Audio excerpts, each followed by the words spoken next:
Okay, sa Job chapter 22 verse 21. Job chapter 22 verse 21, ang tini, submit to God and you will have peace, then things will go well for you. Atod pa sa Biblia, magsabit tarta, mutugyan ta sa Ginoo, mo dili ta mag supak-supak sa Ginoo aron makabaton kuno kitag kalinaw, and you will have peace sa ato pa.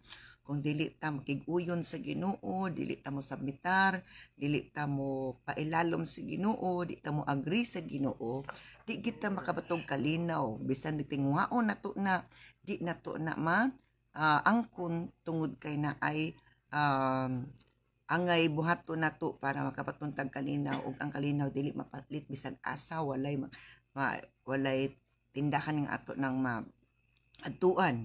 So kung magsamitar tas Ginoo, makig-uyon ta sa Ginoo, ato kunong madawat ang kalinaw, then things will go well for you. Dili lang kalinaw atong madawat, kundi ang mga butang maayo ang dagan para kanato. So nga na ra gid ay ang formula, ang ana ra ang pamaagi kadiin dili na mag-struggle, dili na ta mag-ubot atong una atong pagbati. So balikon ako sa Job chapter 22 verse 21, ang dinhi, submit to God and you will have peace, then things will go well for you. So kung magsamitar ta sa Ginoo, makabaton tag kalinaw ug ang dagan sa atong kinabuhi maayo. Aki in verse 22 at 21 unto ganina, listen to his instructions. So kung ang permirong kung buhaton sa taong pagsamitar sa Ginoo, may tabo malinawon. And then ikaduha nga sugo sa Ginoo or tambag sa Ginoo, listen to his instructions. Mamati ta sa iyang mga instructions or iyang gipang tudlo nato. Mamati ta, dili ta magpalingog-lingog, dili ta kining magpa-as if nga namati lang, mamati jud ta. Kay kung mamati ta sa instructions, masabtan nato unya. Kung ato nang tumano ng iyang instructions is mahimong malampuson ta. Okay, listen to his instructions, and then ikatulo nga buhaton, and store them in your heart. Ato kunong ibutang kini sa atong kasing-kasing ang iyang instruction.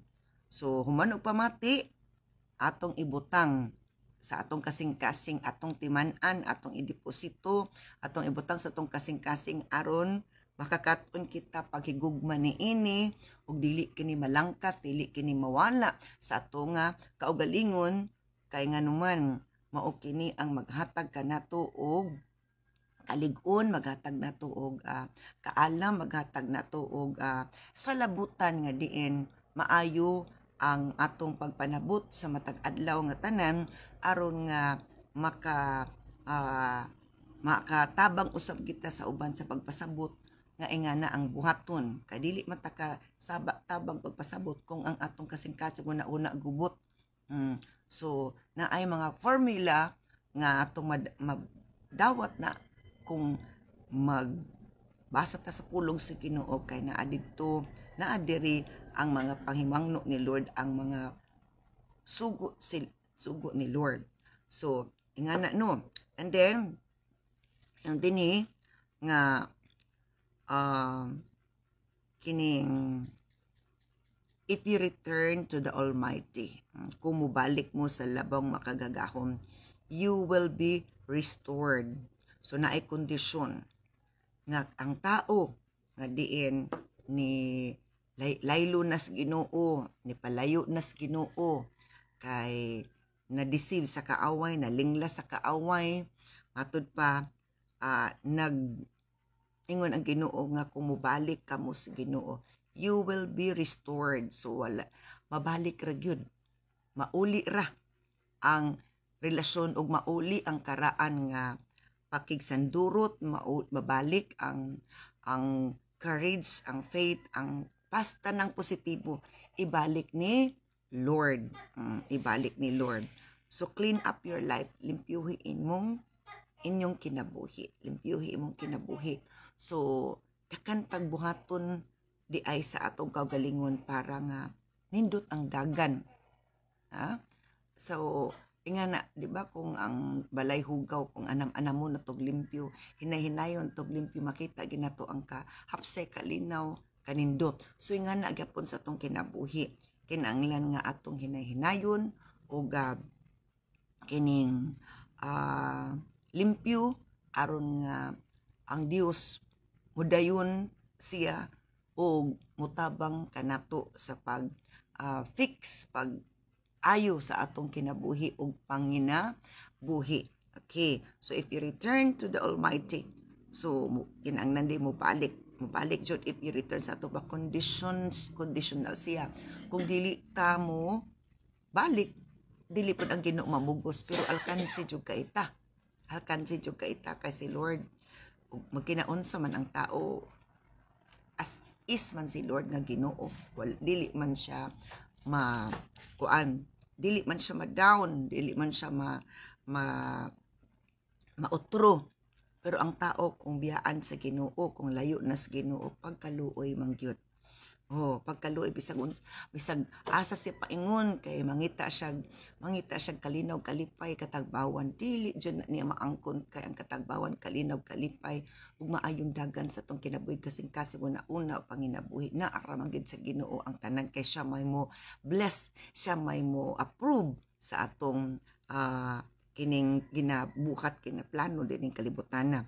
So balik ko nako sa verse 23 sa Job chapter 22 verse 23. If you return to the Almighty, you will be restored. So clean up your life. Kinahanglan daw limpyo ka nato ang atong kinabuhi para nga ang Ginoo mahimuot ug makadayon, makasulod, kay dili siya musulod sa atong kinabuhi, sa atong kasing-kasing kung dili pa ta ready, dili ta mo balik niya. Okay. Now, another in verse 24, if you give up your lust for money, atod pa, na another condition na pud, kung imong i-give up ang imong ibog sa kwarta, sa pagpanginabuhi, o nga grabe gid ang kung labi ang atong lust sa money, atong pangibog sa kwarta, alos ihurot na lang nato atong panahon sa pagpangitag kwarta, alos dili na lang ta maghatag panahon sa Ginoo, o matod pa dili mahimuot si Lord ana, kay gitagaan ta ni Lord o timetable sa pagtrabaho, sa pagpanginabuhi, o time pud sa hatag og panahon sa naghatag natong kinabuhi. Again, balik ko nako na gitagaan ta ni Lord og timetable or pamaagi sa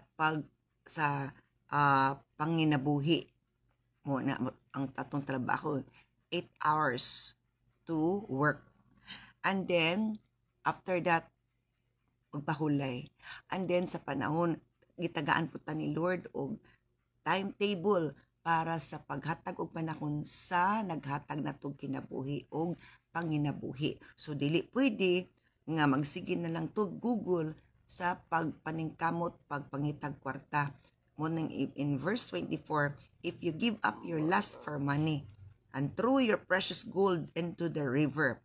So dili day dapat pwede nga ang atong una ang atong time, atong pagbati na ara sa panginabuhi, pagpangitag kwarta, dapat kuno i-give up kuno nato. Matod pa, if you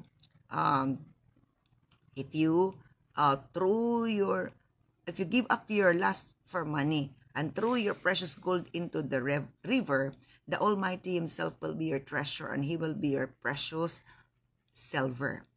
So nindot kaayo ang giingon ni Lord nga kung ato nang undangon ang atong paghigugma sa pagpangitag sa lapi or gugma sa salapi, kay for the love of money is the root of all kinds of evil man jud daw ingon sa Biblia. Ang paghigugma sa lapi mo hinungdan sa tanang pagkadautan nga lagi ang uban makahimo na lag dautan, makapang ngilad na lang o manglimbong na lang aron lang matunog sapi. And then remember nga diin kung atong maangko na makapalit ta sa atong gusto nga mga palito ni invest na to balay man sa kanan kining naka-deposit ka na anatay kining bank account or unsa pa diha nga mga investment na to.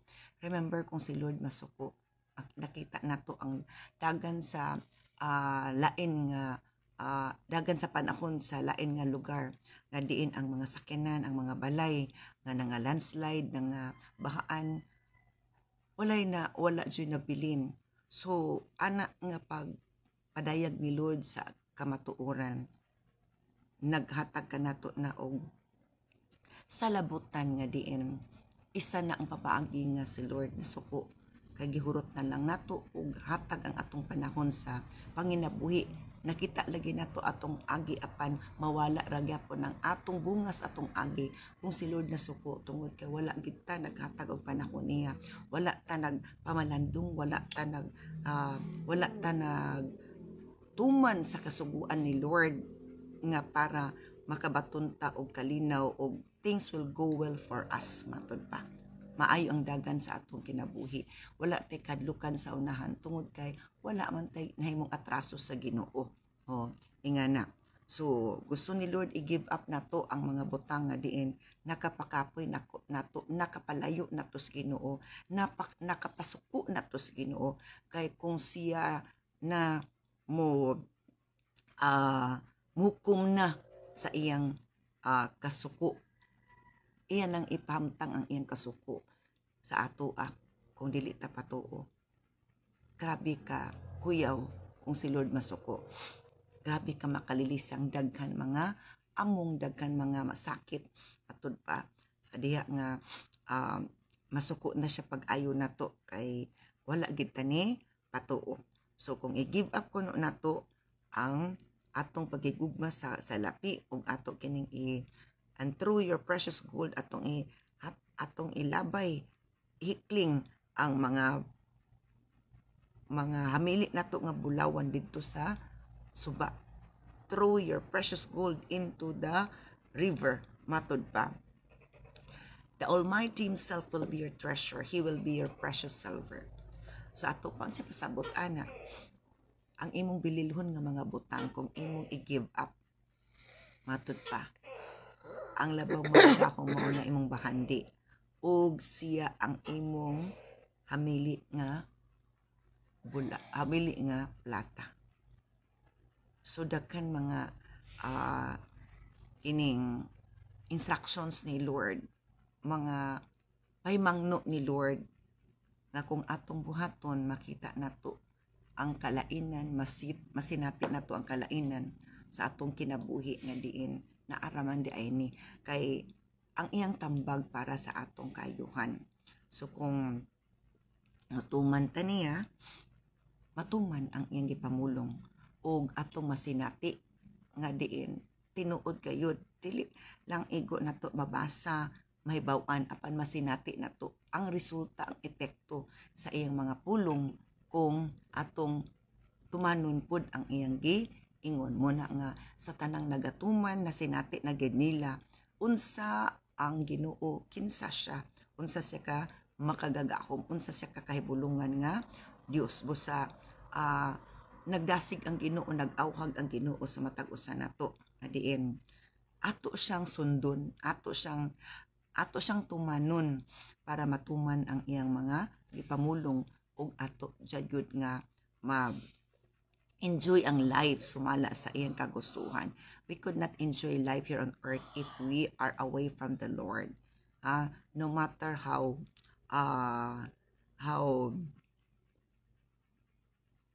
kining successful a person is in the sight of man here in earth, kung si Lord is wala nalipay, that success will just come to nothing when God will judge for not obeying His words.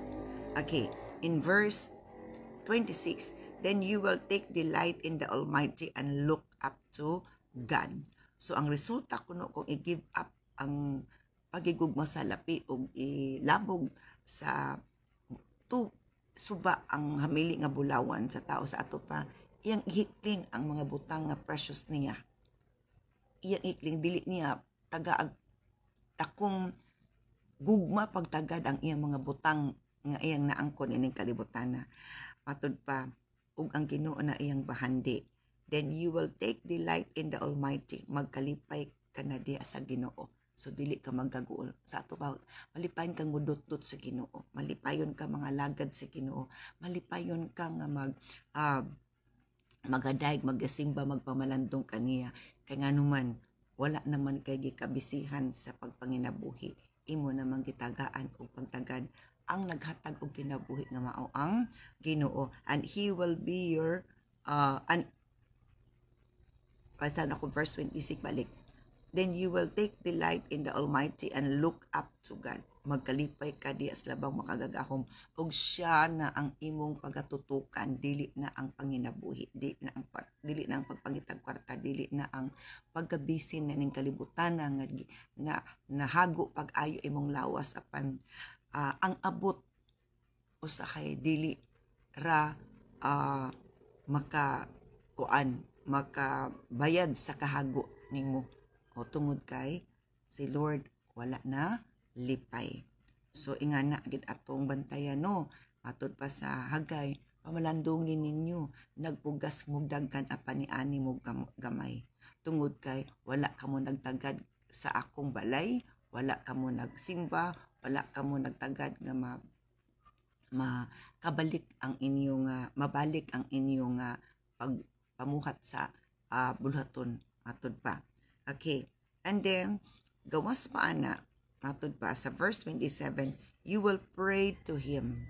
Magampo mo kaniya, and He will hear you, and you will fulfill your vows to Him. So, mo na, magampo kuno. Magampo na sa Ginoo, makaampo na sa Ginoo, ug mamati ang Ginoo. Sa ato pa, ang relasyon is maayo na jud. Na-restore na ang relationship, restored ng relationship,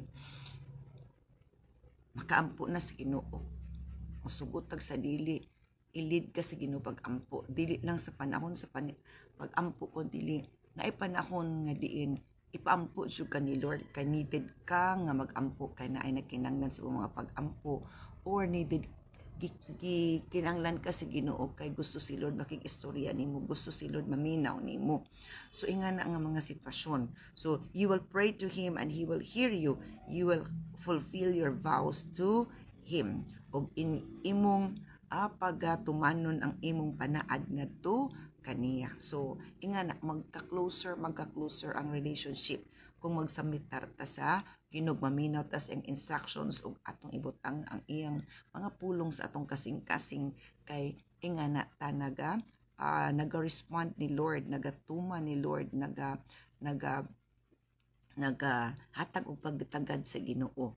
So balikon ako sa verse 27, then you will pray to Him, mag-ampo kaniya, and He will hear you. Sa ato pa, dili giday ta paminawon sa Ginoo kung layo-layo na ta. Ang Ginoo magpalingog-lingog kung layo-layo na ta. Pero kung duol ta, ganahan siyang paminaw. So ingana ragod nga kung maayo ang relationship, kanahan ka makig-istorya, makighalubilo, di ba? Ingana dili sa kalibutan kung maayo inyong relasyon, napay closeness sa relationship, is ganahan jud ka makig-istorya, ganahan ka maminaw, ingana gyapon sa Lord. So atong samton nga diin, ang Dios gayud gusto relasyon nato, gusto siya na-close nga relationship nato og niya. So walay problema sa Ginoo, pero usay sa ato kay dili ta magduol sa Ginoo, magpalayo-layo ta kay daghan ta gibisihan. And then sa 2, you will pray to Him and He will hear you, and you will fulfill your vows. Inyong tumanon ang inyong mga panaad. So ingana kay tandugon man sa Espiritu Santo na naday panaad sa Ginoo, na natay vow, o matod pa pagatumano nato ang atong mga panaad ngadto sa Ginoo. Ang akong panaad jud sa Ginoo sa diha nga young people ako nga gitandog ko sa Espiritu Santo nga perting tulo sa akong luha sa dagi convect ko sa Holy Spirit. Iyang gipabati ka nako nga naa siya tawag nako, ingon ko nga Lord, mintras buhi ko mga lagad ko nimo, musunod ko nimo. Muna nga bisan usay na akta gibati atong nadaot ko mga pila ka semana. Ang dawn prayer wala gyapon nato biyae because it's my commitment. It's my commitment. Nga it's part of the commitment to serve the Lord. Nga ang trabaho, ang buluhaton must continue, must not stop. Atod pa, if ang showbiz maingon, the show must go on, the work must go on. Kinanglan mapadayon ang trabaho. Atod pa sa pulong sa Ginoo kay unsa may resulta sa kining mga trabaho kung wala na mo trabaho. So pending, walay abot. So kung mapadayon tag trabaho na ay abot, na ay resulta, ug ang Ginoo malipay nga napay namuhat sa nagpadayon ang mga magbubuhat sa pagpamuhat sa iyang buluhaton. Okay, and then pagka verse 28, you will succeed in whatever you choose to do pagkanindot. Isa-isa gidirion sa dagkan sa kinabuhi ug magsabitar tas kin maminaw tani butang sa atong kasing-kasi mga pulong. You will succeed in whatever you choose to do. Connected ya po ni sa Joshua chapter 1 verse 8. Nga kinanglan nga mamalandong study this book of the law. Tun-ining libro sa balaod sa Ginoo. Meditate on it day and night. Mamalandong tag-adlaw gabi, and you will succeed in everything you do. Magmalampuson mo sa inyong pagabuhaton. So inga na ang kalampusan gid sa tao nga kuan diri sa kalibutan is naaragid sa Ginoo gikan tanan. Kanang kalampusan ba nga disnon nga kalampusan. Kinaamay nagmalampuson sa kalibutan pero binautan nga kalampusan ug mo na nga dili maayo pud ang ilang pag-anihon. So you will succeed in whatever you choose to do. Magmalampuson ka sa imong pagabuhaton, and light will shine on the road ahead of you. Ang kahayag mo danag sa imong agianan pagkanindot. Hayag wala kay makita nga ngit-ngit, dili ngit-ngit, dili sa atong nay kasiguruan na ay kahayag nga modanag sa atong dalan, dili ta mag-alanganin na ate kasiguruan kay ang kahayag atod pa ipadanag ni Lord sa atong dalan, dili ta mapandol, dili ta mag-alanganin sa atong pagalaktan ning kalibutan kay ang Ginoo nagpadanag na ana tungod kay siya man ang Dios sa kahayag, tungod kay nagsubmitar man ta sa Ginoo, ni dot man ta sa Ginoo, na malandong man ta niya, nagaampo man niya, nagmamati man siya nato, maayo man ang atong relasyon, usa maayo ang dagan sa atong naunang atong kasing-kasing, bisan pa man ang dagan sa atong kinabuhi kay hayagan daw ni Lord ang dalan pagkanindot ana no. So ingan sa mga naay mga suga sa dalan para inigabi mulandag gani ang uban na solar light na gigamit para wala na bayronon kada bulan ang kahayag iskikan sa sidlak sa adlaw. So inga na gyapon ang ato nga kinabuhi nga din makakuha kitag kahayag direct gikan sa sun, makakuha tag kahayag nga kinabuhi direct gikas Ginoo nga danag sa tibok kalibutan. Ang adlaw nagarepresentar matud pa sa Ginoo nga isa ka Dios nagdan-ag sa tibuok kalibutan para maghayag lang gyud para nga diin makita nato ang kanindot sa iyang gibuhat ug ma-appreciate nato si Lord, madayeg nato si Lord ug matud pa ingana ang dagan sa kinabuhi sa tao nga mosabitar sa Ginoo, mamati siyang pulong, mudutot sa Ginoo, mosunod sa Ginoo, mo kining mo alagad, mo simba, mo yukbo kaniya. Matud pa in verse 29, if people are in trouble you say help them, God will save them. Pag kanindot tungod ka ikaw, kung ikaw namuhat nagsabitar sa Ginoo, kung naay tao nga naas ka gubot na kalisdana na ay problema, kung moingon ka nga Lord tabangi sila, ang Dios mo respond, maminaw mo tabang tungod kay close man iyong relationship, dili ka balibad si Lord. Diba kadumdum mo sa kining kang Abraham, ang Sodom o Gomorrah hukman na sa Lord. Wala nagpuyo dito si Abraham, naa dito si Lot yung pagumangkon. O naguol si Abraham, ingon siya nga Lord, kung naay napulo ka mga, ang pinakalas nga hangyo ni Abraham, Lord, kung naay napulo lamang ka matarong nga mga tao, imo ba silang laglagon apil sa dautan? So ingon si Lord, for the sake of 10 righteous people I will not destroy them. So muna nga tungod sa paghangyo ni Abraham ug naalay na pulo, dili na naglaglagon. So isa to, if people are in trouble, naa sa ka listana, naa sa kasakit, naa sa kakuyaw, kung moingon ang taong matarong kay nagsabitar na sa Ginoo, nagsundod na sa Ginoo, dot na sa Ginoo, ang Ginoo dili ka balibad, dili gid sa kabalibad because of that relationship. So dako tag makatabang sa atong isig ka tao kung kita dot sa Ginoo. Dungkunta sa ginapaminawon ta ni Lord ug tubag ko ni Lord ang atong hangyo. Ingana siya kay nganuman ang atong pagdutdut pagsabitar sa Ginoo is muratag naka-recharge or nag-charge or naka-recharge baka nga pirmi dili ta malubat o naay manawag nato kitay matawag makatawag ta kay wala may problema. Unya gawas nga nag-charge or recharge ta, nagpa-empower ta because ang pagdutot sa Ginoo naghatag na tong power nga diin ikaw padaugon, malapayon, malinaon, guided, blessed, favored by the Lord. So ingana dakan kaayo ang mahitabo kung kita mo dut sa Ginoo, dili ta magpalayo. Kay kung magpalayo-layo tas Ginoo, layo jud ta sa kanang pabor gikas Ginoo.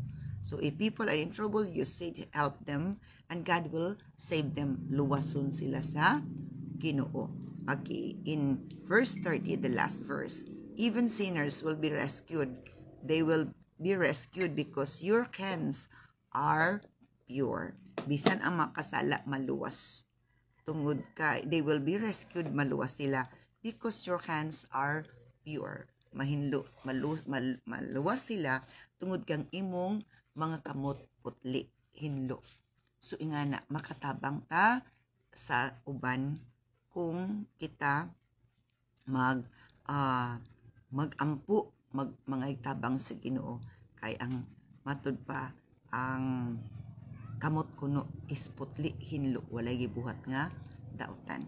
So ingana no kanindot jud kaayos mga pulong sa Ginoo kung ato kini nga pamanantungan, kung atong sabton dako kayo epekto sa atong kinabuhi nga diin maura gid na ang formula nga maayong dagan sa atong kinabuhi. Dili ta maglibog, dili ta kining